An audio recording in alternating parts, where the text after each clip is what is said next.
Hola, bueno, hoy es el día 21 de 40, ya vamos ahora sí que por la segunda mitad, y pues bueno, hoy es el día martes y bueno, continuamos con la lectura.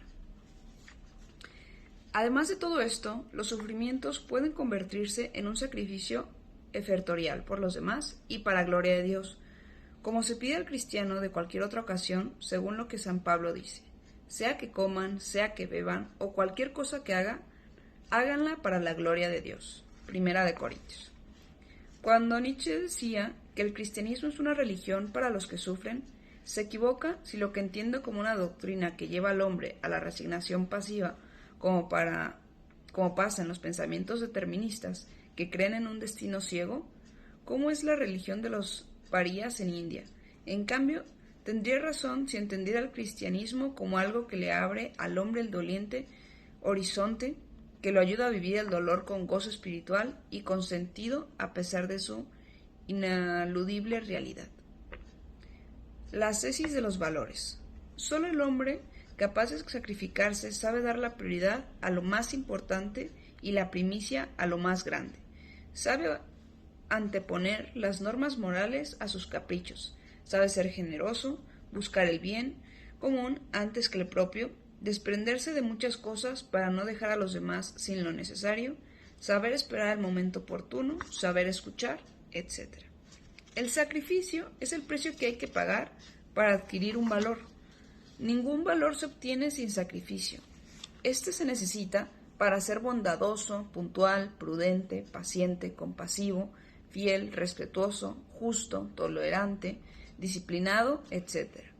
Podemos aplicar la parábola evangélica de la semilla diciendo, el que no sabe soportar tribulaciones o se deja seducir por el dinero y por las preocupaciones de este mundo, equivale al hombre que no sabe sacrificarse y es como la semilla caída entre piedras o cardos, que no tiene raíz o se asfixia y no dará fruto.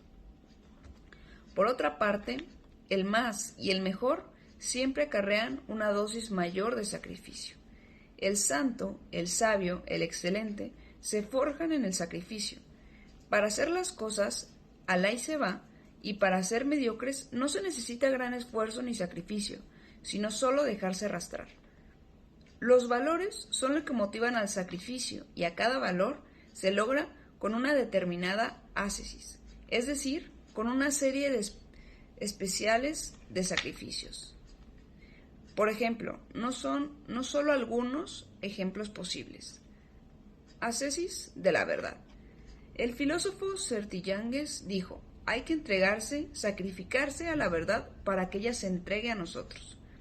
De hecho, el camino para llevar a la verdad es un camino lleno de sacrificios, ya que tiene uno muchas veces que sacrificar sentimientos, relaciones sociales, comodidad, etc., frente a la verdad y no viceversa.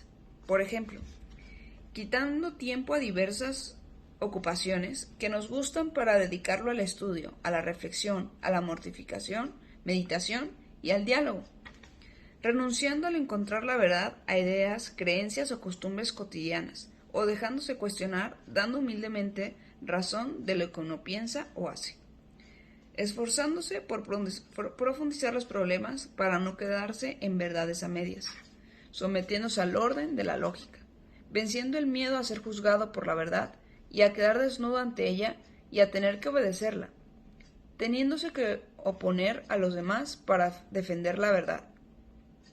Ascesis de la verdad, de la libertad. La libertad que el cristiano busca no es no sentir otras necesidades que las de un débil y manso animal doméstico o tener una conciencia domesticada. Como pensaría Nietzsche, hablando equivocadamente de todos los cristianos.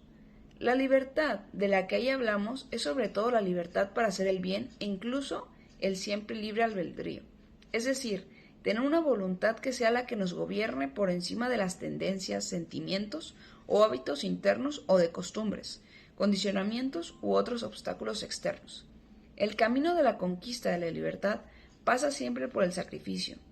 Pide, por ejemplo, hacerse violencia contra toda clase de miedos que nos impiden actuar conforme a lo que queremos, hasta el mayor de todos, que es el miedo a morir. Miedo que no puede ser vencido más que por la fe que sabe que esta vida no es lo principal ni lo definitivo. Perder la comodidad que algunos sienten de dejar que otros piensen y decidan y hagan por uno, como lo sucede a los que se dejan arrastrar por la opinión pública o de la mayoría. Liberarnos del dominio del instinto y tener que vencer las pasiones o tendencias que quieren imponernos desde dentro sin que nosotros hayamos decidido a favor o en contra. Vencer el miedo a equivocarnos y a tener que reconocer nuestros errores por haber tomado una decisión personal.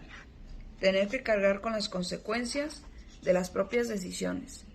Tener que soportar el dolor producido por decisiones que exigen, por ejemplo, el alejamiento de personas queridas o el ir contra determinados hábitos. Tener que oponerse y corregir riesgos frente a poderes políticos, religiosos, económicos o de violencia. Saber decidirse sacrificando las demás opciones que se nos presentan en contra de lo que hemos escogido. Recordemos que los israelitas no querían cargar con el sacrificio que entraña la libertad y por eso añoraban las cebollas de Egipto, después de ser de nuevo esclavos, deseando ser de nuevo esclavos. El sacrificio te hace libre y la libertad te hace persona.